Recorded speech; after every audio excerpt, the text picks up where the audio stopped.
You know what I like about iSolved? Everything. iSolved is people-centric. And in a people-centric world, you need a people-centric solution. iSolved People Cloud is a comprehensive human capital management solution that helps you employ, enable, and empower your workforce throughout the entire employment lifecycle.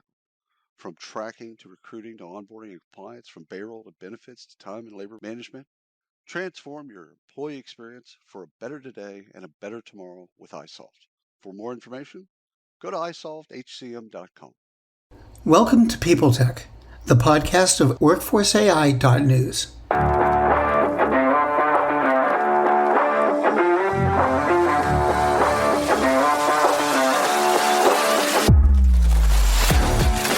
My guest today is Matt Hillier, Cloudpay's Executive Vice President for Product.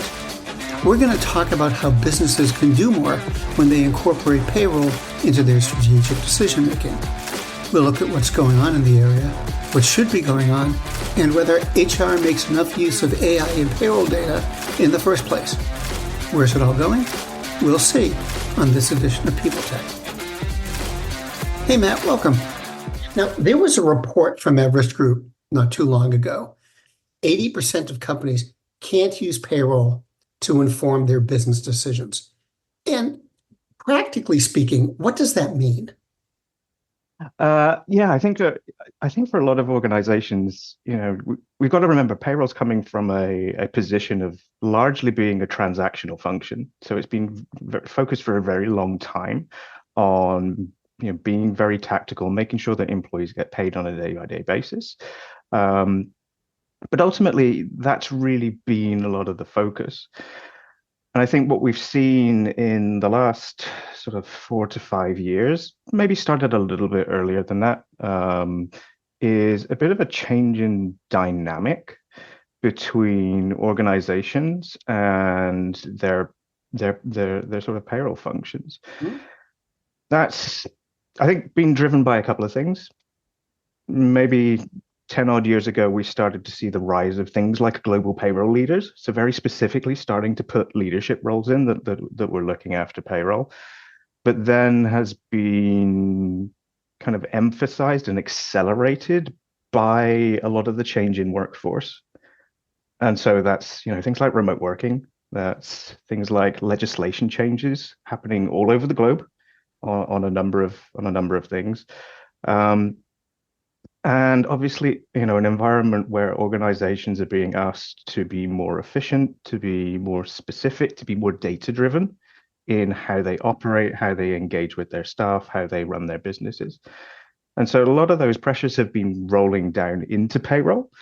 That's created an environment, I think, where payroll leaders especially have been having to ask the question of, what information do I have to be able to strategically manage my payroll function? So not just looking at on a day-to-day basis, are people getting paid, but is that process of employees and workers getting paid functional? Is it accurate? Is it on time on a regular ongoing basis? And what are the things that I need as a leader in payroll to be confident that I'm able to manage an ever-growing portfolio of, organizations growing around the world, spreading globalization, and helping, HR and organizations to manage their talent.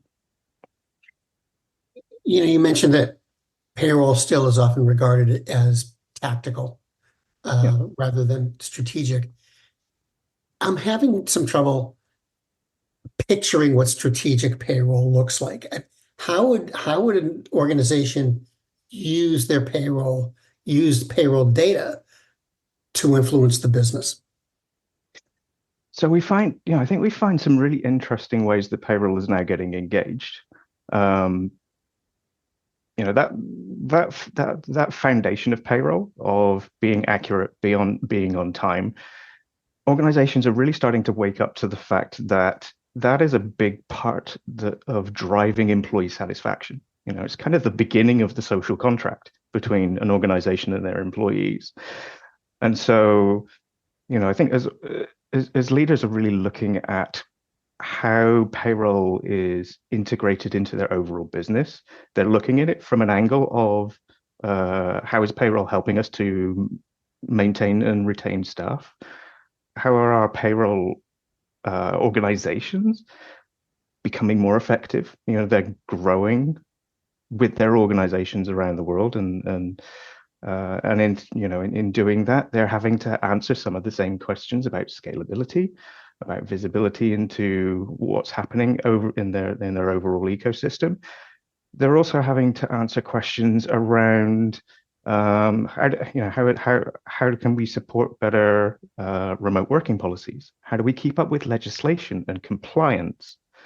And so it's a lot of these angles that are now at the top of leadership minds that payroll needs to have an opinion. Previously we would have thought of this as maybe sitting in the HR realm or sitting in the finance realm.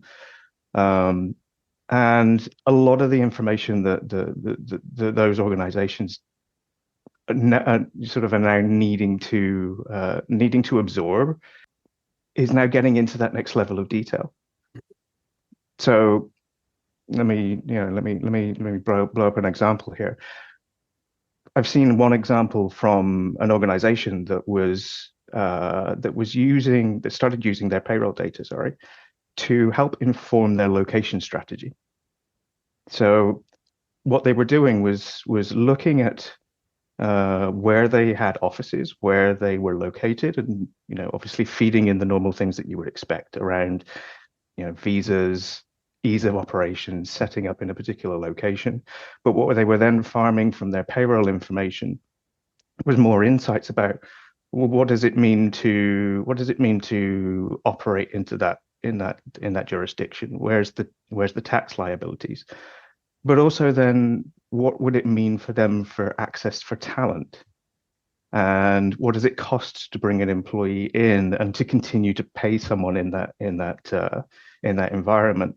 I think that particular example was looking at where they wanted to place their HQ, and they ultimately chose Thailand for many great reasons: culturally, socially, access to talent.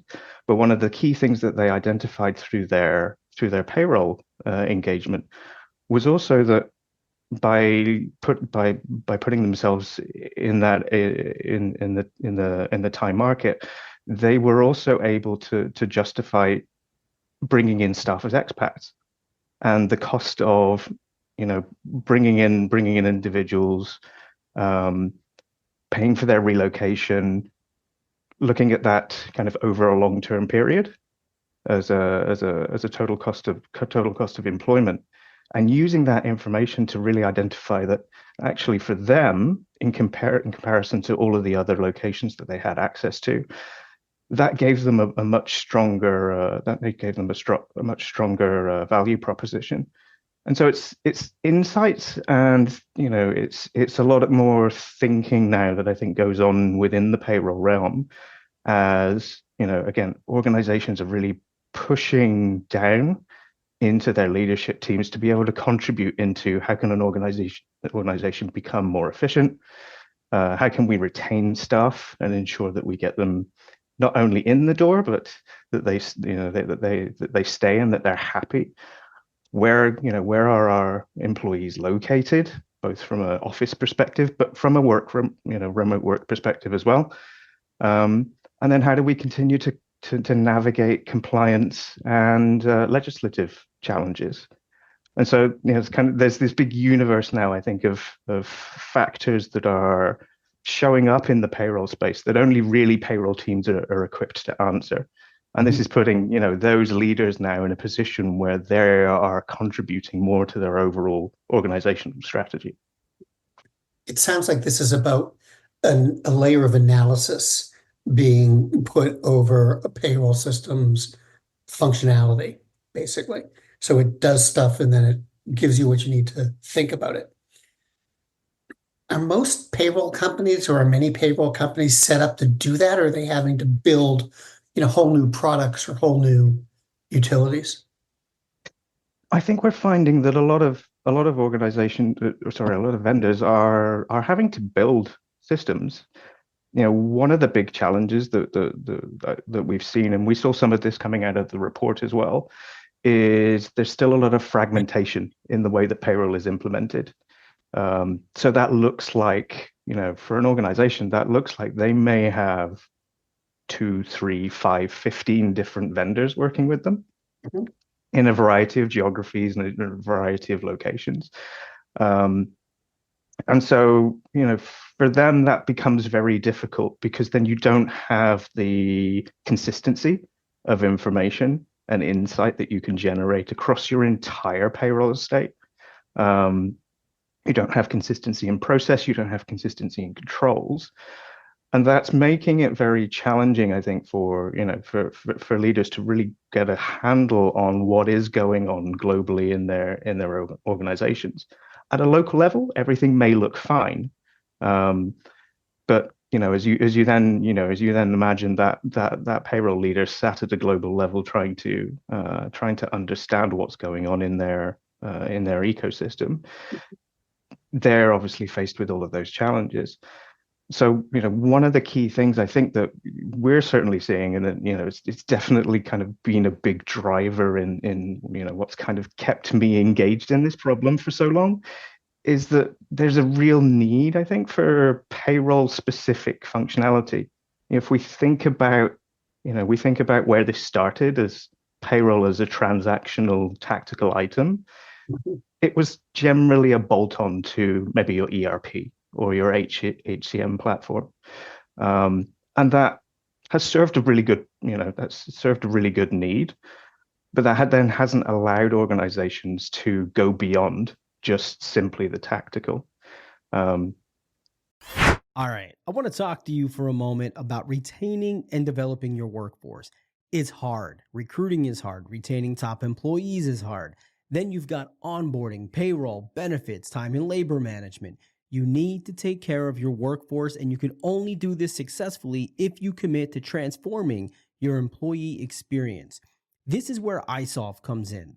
They empower you to be successful. We've seen it with a number of companies that we've worked with, and this is why we partner with them here at WorkDefined. We trust them, and you should too. Check them out at isolvedhcm.com. And so, I think that's created a very important environment where service providers and technologies have been coming along that have tried to look at that problem from a more holistic global perspective, and to think from the perspective of what does an organization need to understand about their environment, the unification of their overall payroll estate, how they can get control and how they can get insight into that overall ecosystem. Can you give me an example of this? I mean, if you talk about payroll, or you say payroll to me, I understand it's about making sure each employee gets the amount of money they're due at the right time in a compliant way. Yep. Okay. So if you say using payroll to help answer strategic questions or give you an strategic idea of what's going on at the company, what's that look like? I mean, what kind of data point would people be looking for? So I think there's we touched on a few of these a little bit earlier, but we see that organizations are, one, they're looking for, I'll call it performance. So they're looking at their internal efficiency of their overall payroll ecosystem. And if we break that down, a lot of organizations are starting to want to dive into their processes in a much more granular level. So let's imagine, a typical payroll cycle will include, collecting and inputting data and making sure that data is ready for calculating payroll. It will then move on to calculating results, making sure that we've got salaries and taxes. It'll then move on to paying employees and making sure that those the monies end up in the individual's accounts. Obviously, then paying on governments and tax bodies, and then ultimately returning all of that information back into the organization's ecosystem, and ensuring that entire process works and is consistent on a regular basis. So from an organization's perspective, a key thing that they're looking for and that they're driving now into is understanding where does that process work? Where do they perhaps have quality issues with data? Where do they perhaps have timeliness issues with getting information approved? And really allowing them to dive into that next level of detail so that they're able to continuously improve on their overall payroll organization. So that's really driving, I think, a lot of organizations into that space of being able to, as you kind of mentioned earlier, analyze, inspect, but also kind of it becomes a part of the continuous improvement engine that the organizations are really looking to leverage. I think, one of the other areas that we see a lot more conversation around is then also the way that employees get paid. So, we see around the world that there's a typical cyclical nature of how employees get paid. In some regions it's once a week, and employees end up with a paycheck in their bank every week. And a lot of places that's at a monthly level. And there's been a growing interest and momentum around organizations now trying to respond to the fact that workers are now looking for a lot more engagement and a lot more immediacy in their relationship with their employer. So that's been driving things like earned wage access, where, I've been working for 5 days. I now have an emergency, perhaps. I need to go and, get my car fixed. And I don't have access to the funds right now, but I know that I've already done that 5 days of work.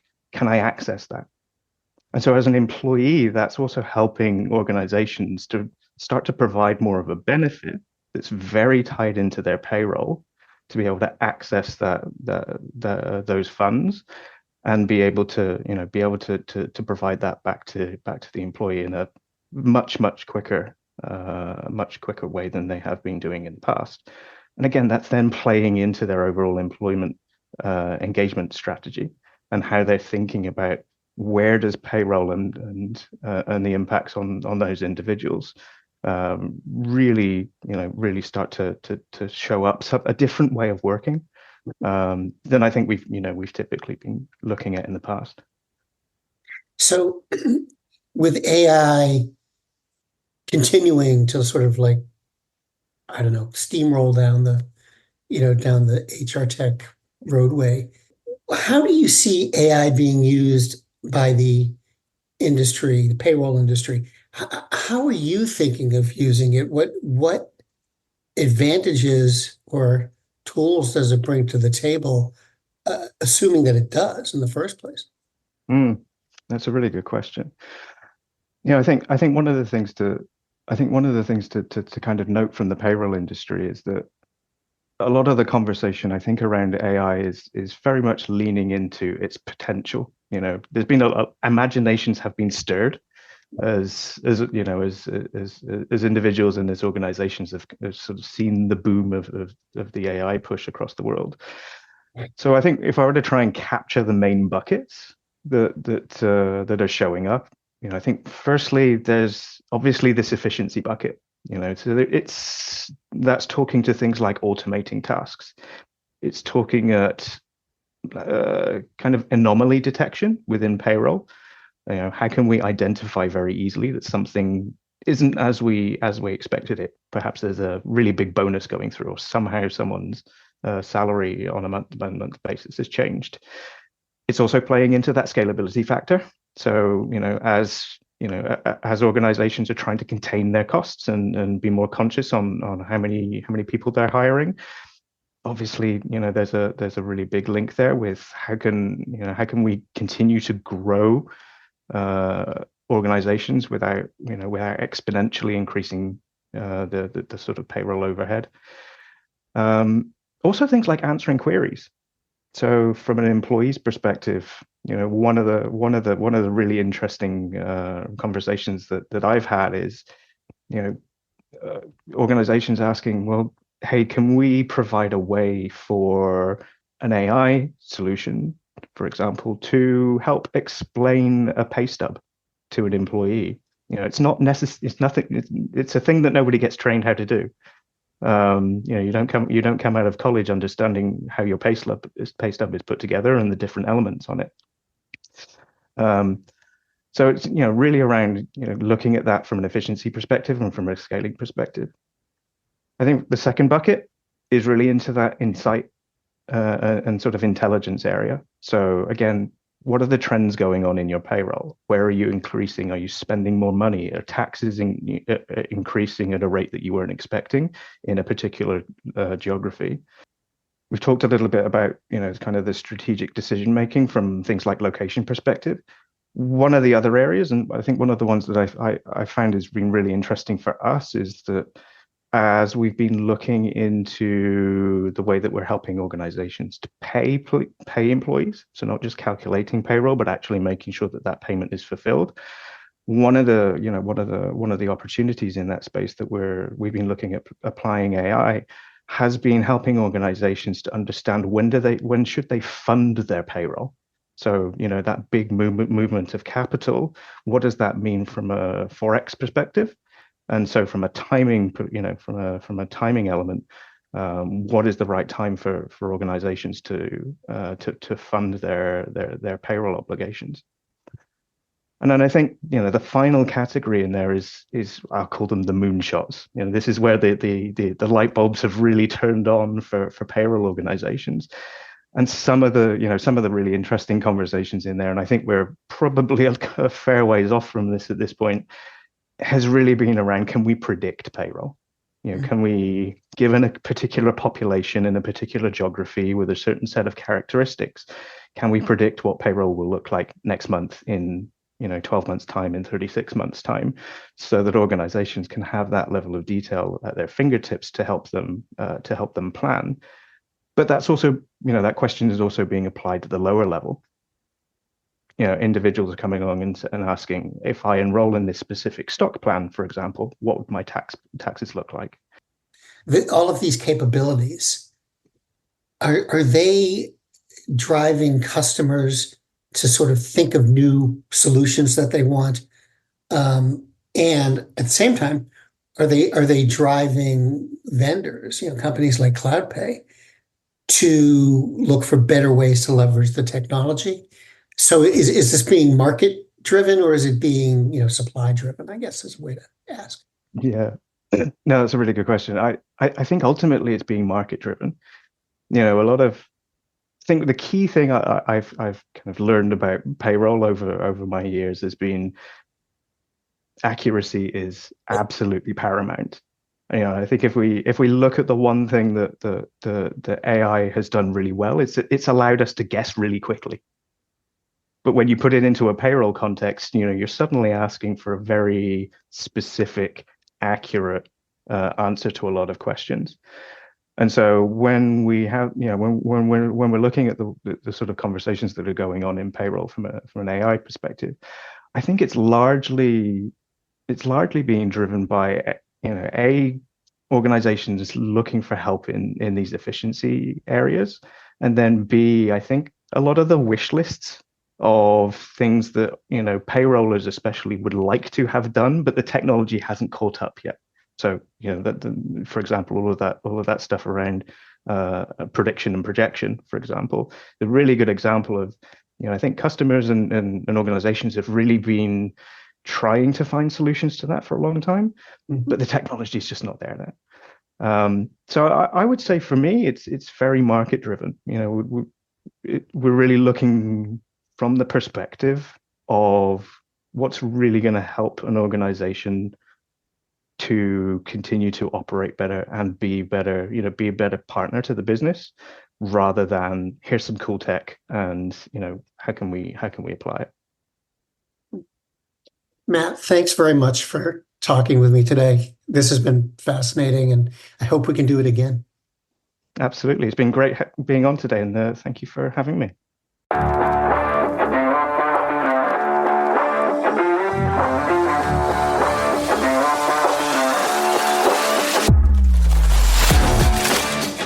My guest today has been Matt Hillier, Cloudpay's Executive Vice President for Product. And this has been PeopleTech, the podcast of WorkforceAI.news. We're also a part of the WorkDefined Podcast Network. Find them at www.wrkdefined.com. And to keep up with AI technology and HR, subscribe to Workforce AI today.